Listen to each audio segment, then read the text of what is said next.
18h30. Le Premier ministre de la République française, Manuel Valls, est arrivé ce matin à Niamey pour une visite de travail. Il était accueilli à sa descente d'avion par le Premier ministre Brigitte Raffini. Les précisions avec James Didier Issaka Issa.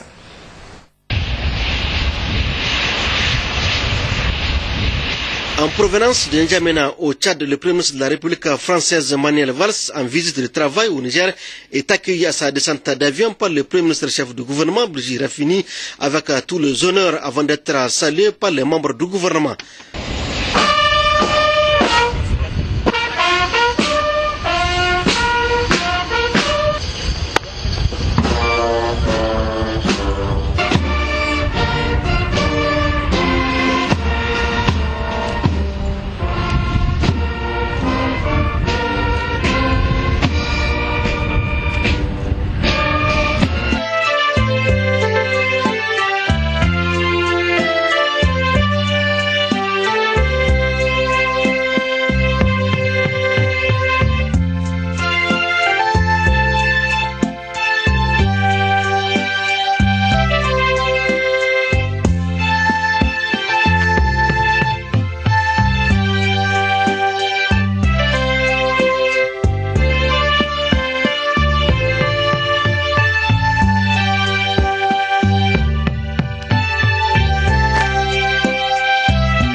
Les deux chefs du gouvernement ont eu un entretien en tête à tête dans le salon international du Hamani. La coopération bilatérale, notamment la situation sécuritaire au Sahel, caractérisée aujourd'hui par la présence de groupes djihadistes, l'une des préoccupations majeures pour la France et le Niger qui occupe aujourd'hui une place stratégique dans la lutte contre ces groupes terroristes. C'est dans cette perspective que les deux pays ont décidé d'agir ensemble pour mener cette lutte contre la terreur. De l'aéroport international de Hamani de Niamey, le Premier ministre français Manuel Valls s'est rendu à la base aérienne pour visiter un détachement militaire français de l'opération Barkhane créée en août dernier pour prendre le relais de l'opération Serval menée au Mali depuis 2013. L'opération Barkhane, avec un effectif de 3200 hommes, s'emploie désormais à étendre son rayon d'action vers le nord du Niger. Ce matin toujours, une séance de travail a réuni autour du président Mahamadou Issoufou et le Premier ministre français Manuel Valls, la délégation française et les autorités nigériennes.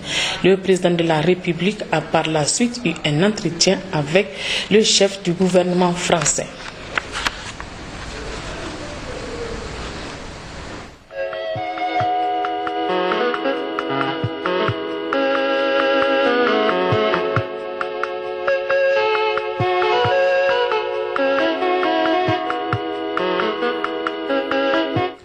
Après le tête-à-tête avec le président de la République Issoufou Mahamadou, la visite du Premier ministre français Manuel Valls a notamment été marquée par une série de décorations.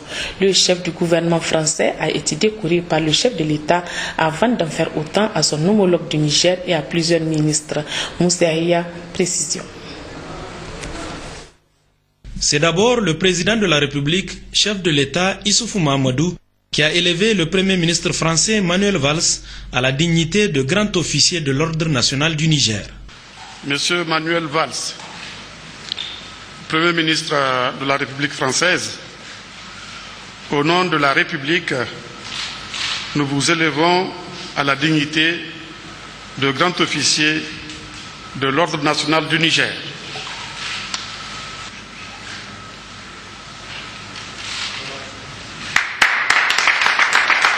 Très ému, Manuel Valls a exprimé toute sa gratitude au président de la République avant de décorer à son tour le Premier ministre nigérien et 6 autres membres du gouvernement. Nous avons une tradition maintenant très établie en France, qui a été souhaitée par le général de Gaulle. Après 6 mois dans ses fonctions, tout Premier ministre français reçoit du président de la République la Grande Croix dans l'Ordre national du mérite. Cette cérémonie a eu lieu à l'Élysée fin octobre. Et 3 semaines plus tard, me voici à nouveau décoré d'une très éminente distinction. Plusieurs journalistes français m'accompagnent et je lis déjà les commentaires de la presse française demain matin. Manuel Valls cumule les décorations. Eh bien, oui, je suis fier de celle que vous venez de me remettre, Monsieur le Président, parce qu'elle vient d'un ami, parce qu'elle vient d'un pays ami avec qui nous partageons, et nous l'avons encore dit ce matin, tant de choses. Merci, Monsieur le Président, pour cette marque d'honneur, pour ce geste d'amitié qui, à travers ma personne, honore la France. L'amitié, ce sont des liens réciproques. Et il me revient à mon tour de marquer l'amitié que la France porte au Niger, c'est ce que le Président de la République François Hollande a voulu, et en premier lieu vous porte à vous, Monsieur le Premier ministre. Je ne veux pas ici retracer toute votre carrière, ce serait trop long, tant vos responsabilités ont été nombreuses durant ce parcours exemplaire qui vous a mené jusqu'aux plus hautes fonctions à la tête du gouvernement nigérien. Des fonctions que vous assumez depuis maintenant 3 ans et demi. C'est un rêve pour moi. Une période aussi longue et aussi stable, et donc c'est une source d'inspiration. Depuis avril 2011, sous l'autorité du président Issoufou, vous avez cette immense responsabilité de conduire le Niger sur la voie de son développement, nous en avons parlé, dans un contexte régional particulièrement difficile. Et je tiens, Cher Brigitte Raffini, à saluer votre implication permanente, à souligner l'énergie que vous dépensez dans la conduite de votre mission. Vos compétences, votre expérience, votre savoir-faire, votre sens du dialogue et de l'écoute sont autant d'atouts précieux pour mener à bien votre tâche. Vous le savez, le Niger n'est pas seul pour affronter les défis qu'il a devant lui. La France a toujours été à vos côtés, et elle l'est aujourd'hui plus que jamais, alors que le Niger et les pays de la région sont confrontés à la menace, aux menaces terroristes. Mais notre action auprès de vous ne saurait se limiter aux seuls enjeux de sécurité, même s'ils sont déterminants. Les défis du Niger, ce sont aussi son développement, sa jeunesse, son éducation, l'exploitation durable et équitable de ses ressources naturelles et en premier lieu son uranium.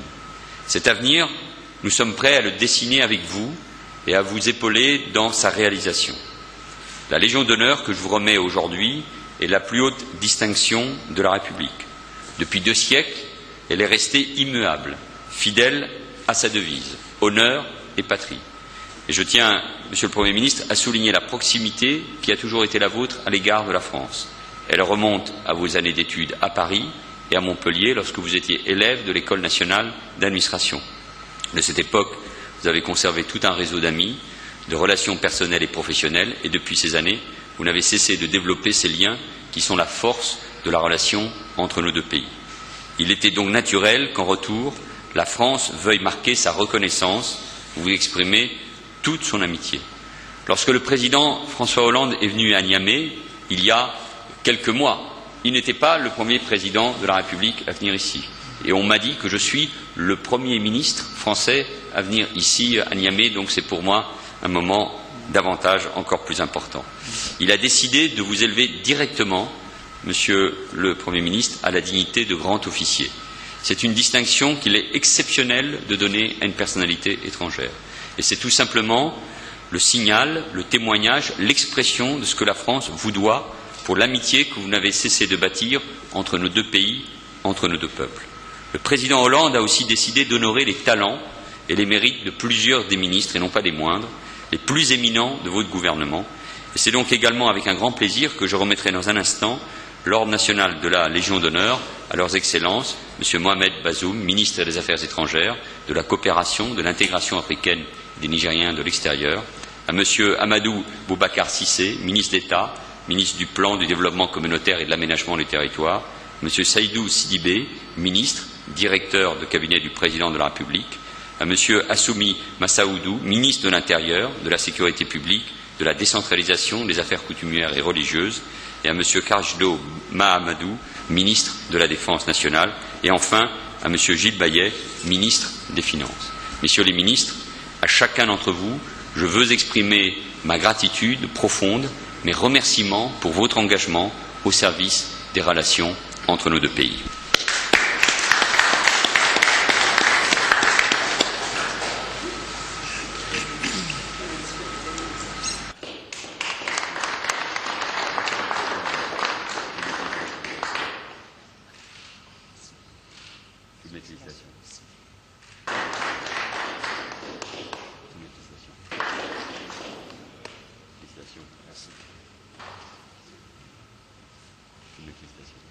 Une cérémonie pleine d'émotions qui s'est achevée par une série de photos devant les projecteurs de la presse nigérienne et française.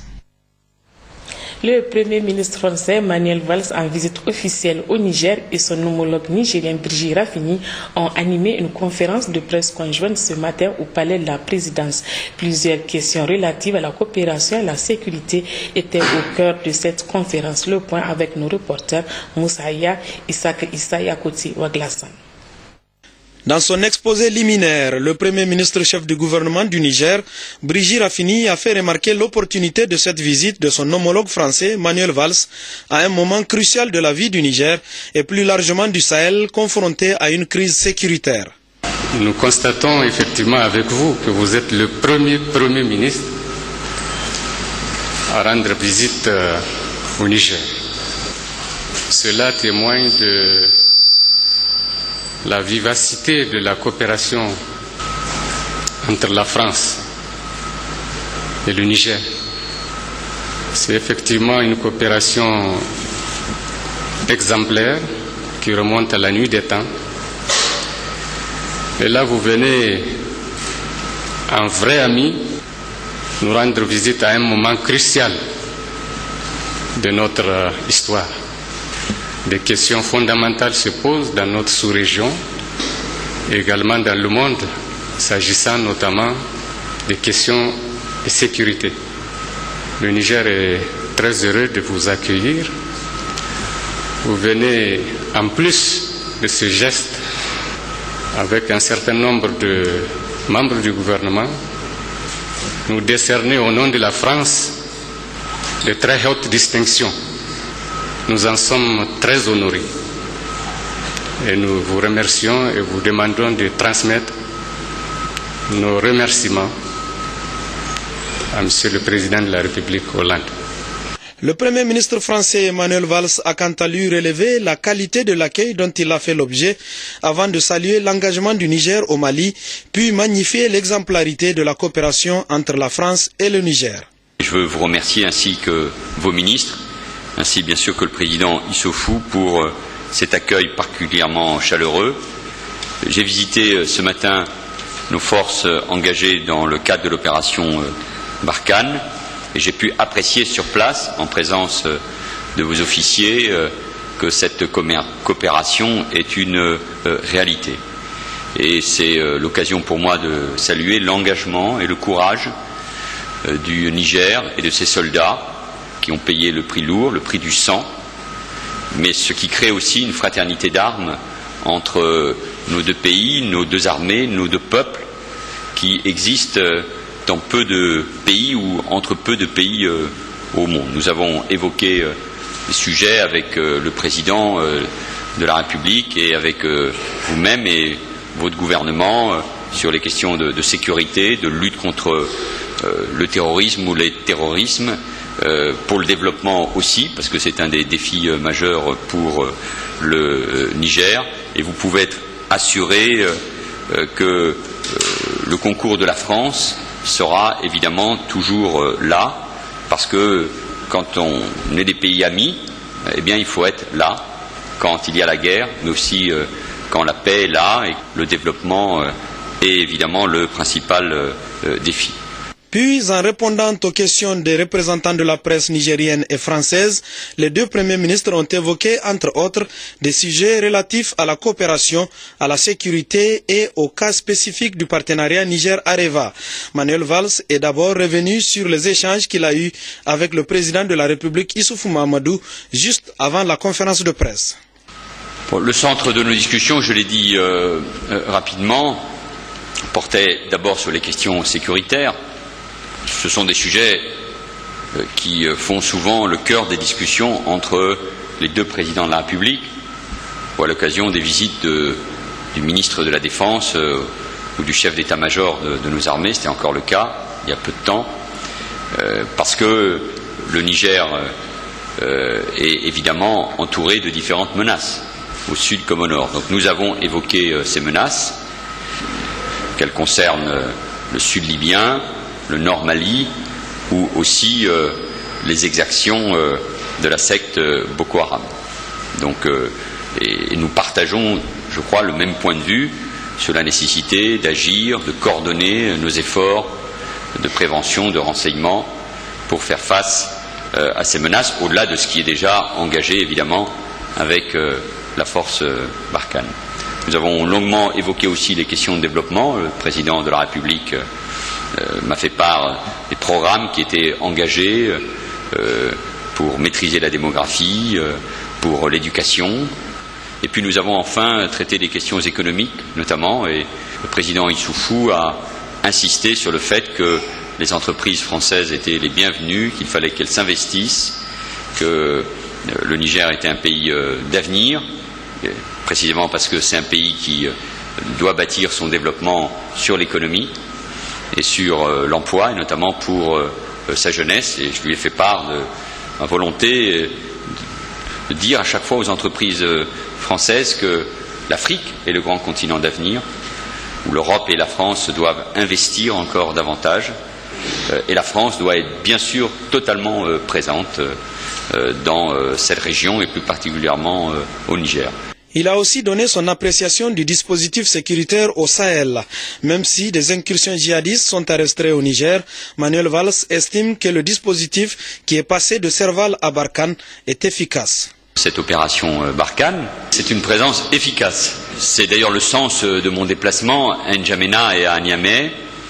Je salue d'ailleurs le général Assey en charge de la force Barkhane, et j'ai eu l'occasion d'avoir une présentation très précise de l'action qui est la nôtre, dont le premier élément, c'est toute son originalité, et je veux le souligner, c'est le lien, la coopération avec les pays partenaires qui ont donné cette autorisation pour cette présence, et le lien très étroit entre nos forces, pas uniquement en termes de formation ou d'accompagnement, non, c'est un lien, je le disais tout à l'heure, de frères d'armes, et c'est une coopération intelligente, précise, qui montre qu'on est passé à une autre époque, à un autre âge des coopérations militaires. Et l'originalité de cette opération Barkhane, c'est qu'elle repose sur la bande sahélo-saharienne dans son ensemble.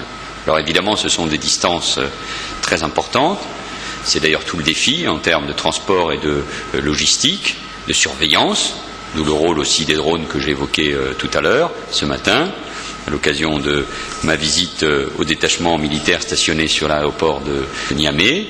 Je pense que les choix qui ont été faits, les coups qui ont été portés aux terroristes, les moyens que nous allons continuer à déployer, la volonté de mieux surveiller, de contenir ces groupes terroristes au niveau de la frontière libyenne sont, parmi d'autres exemples, l'illustration de son efficacité, en sachant que ça se joue évidemment sur le court terme, sur le moyen terme, sur un engagement continu, sur une vision, une analyse claire des évolutions possibles, des risques qu'il y a de connexion entre différents groupes.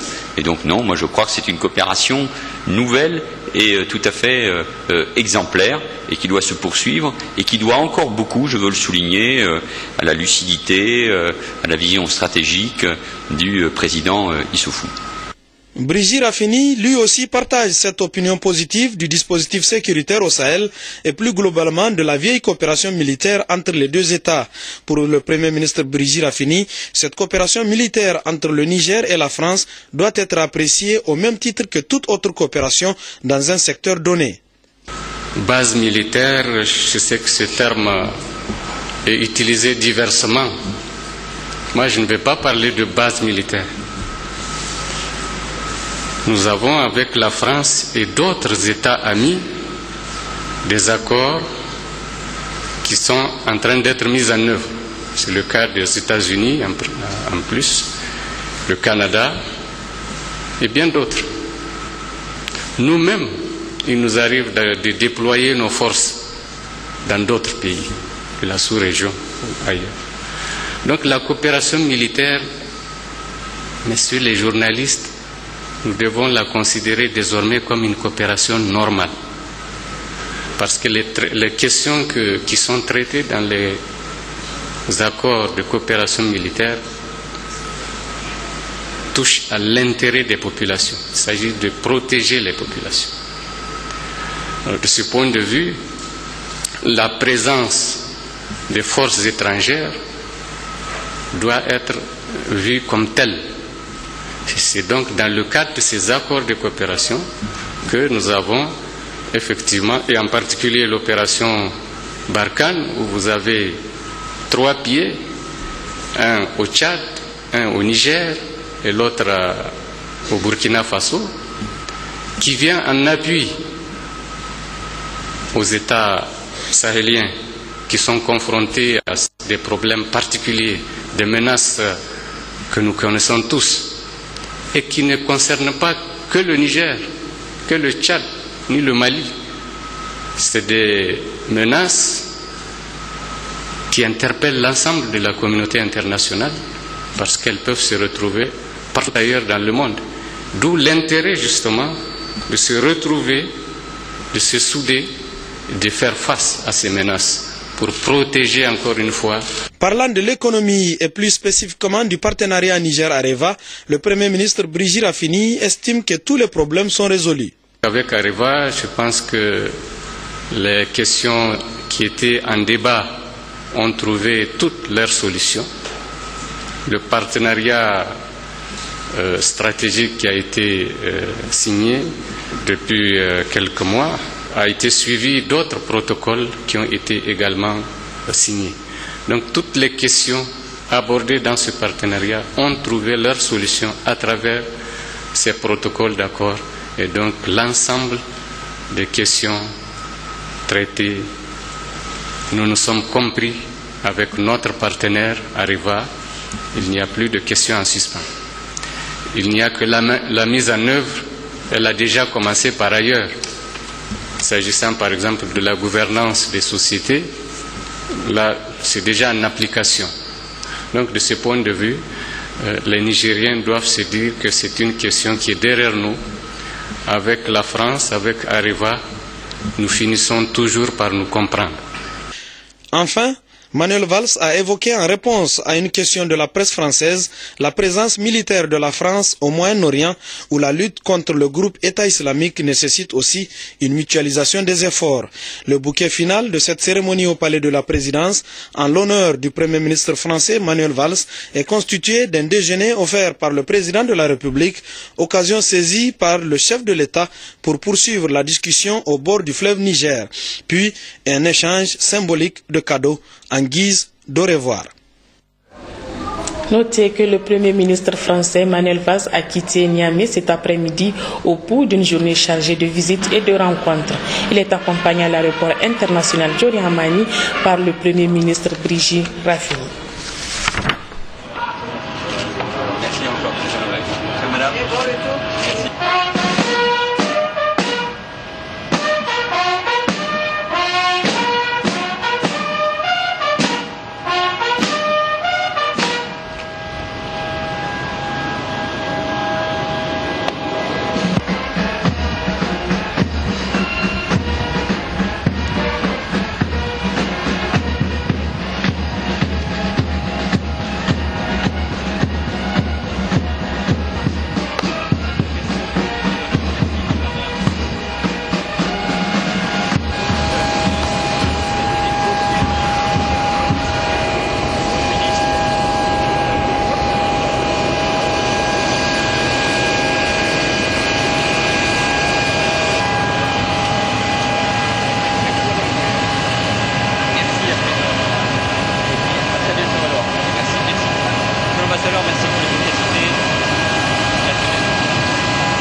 Et voilà pour la visite du Premier ministre français au Niger. Et puis ce communiqué du secrétariat général de l'Assemblée nationale. Le président de l'Assemblée nationale a l'honneur d'informer, mesdames et messieurs, que les travaux en séance plénière reprennent le lundi 24 novembre 2014 dans l'hémicycle, place de la concertation à partir de 9h. L'ordre du jour comporte 2 points, la modification du calendrier des travaux et l'élection du président de l'Assemblée nationale.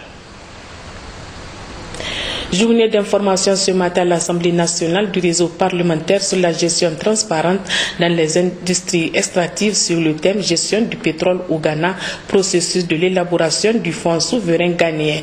C'est le 4e vice-président de l'Assemblée nationale, Mohamed Ben Omar, qui a présidé la cérémonie. Les présidents avec Kadiguetou Hassan et Sani Issoufou. Les parlementaires en face du réseau sur la gestion transparente dans les industries extractives. Un réseau qui a vu le jour en 2012. Il a pour objectif principal de promouvoir la transparence de la gestion des ressources naturelles exploitées au Niger. À cette occasion, le président du dit réseau nous explique l'importance de l'adoption d'une telle loi dans un pays comme le nôtre. Le constituant nigérien a-t-il eu tort de penser, en plus de la génération présente, aux générations futures? À notre avis, la préoccupation du constituant est juste et même légitime, car ces ressources que nous exploitons sont des ressources non renouvelables et tariront certainement un jour. Si des dispositions ne sont pas prises pour épargner pour le futur, nous nous trouverions avec des effets négatifs de l'exploitation de nos ressources.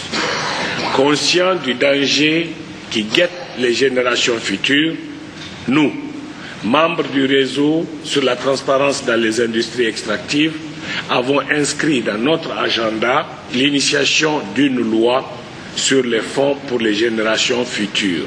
Quant aux représentants du partenaire, il a souligné que le renforcement de la transparence de la gestion des ressources naturelles est très significatif et le cas du Ghana est un exemple illustratif. Tout le monde sait que bien gérer la richesse naturelle est un défi pour tous les pays avec des ressources dans leur sous-sol.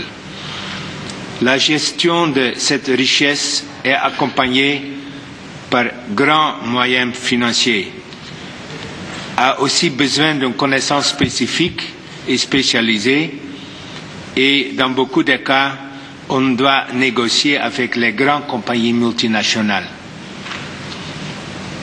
Le Niger est, quand on parle de l'exploitation du pétrole, seulement au début d'un processus. Alors, on peut apprendre des expériences des autres pays, comme dans ce cas le Ghana. Pour le 4e vice-président de l'Assemblée nationale, il a souligné que la gestion des ressources naturelles est une préoccupation pour les populations qui sont censées être les bénéficiaires. Elle demeure en outre un défi pour les autorités de la 7e République qui n'y ménagent aucun effort pour sa concrétisation.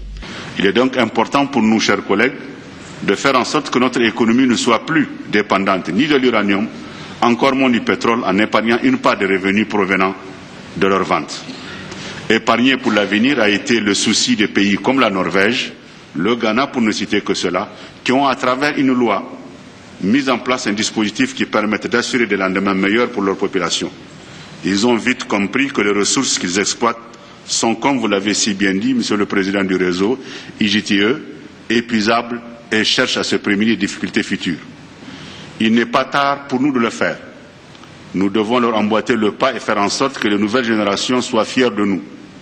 C'est pourquoi je trouve opportune la proposition du réseau IGTE d'engager un processus devant aboutir à l'élaboration d'une proposition de loi sur les fonds des générations futures, dont l'adoption est du reste pour nous une obligation constitutionnelle. Il a par la suite invité les honorables députés à suivre attentivement l'exposé de l'un des initiateurs de la loi sur la gestion du pétrole au Ghana, le professeur Joa Amoko Tifor, qui a été maintes fois sollicité au Soudan, au Kenya, pour aider ces pays à réussir leur loi sur la gestion du pétrole.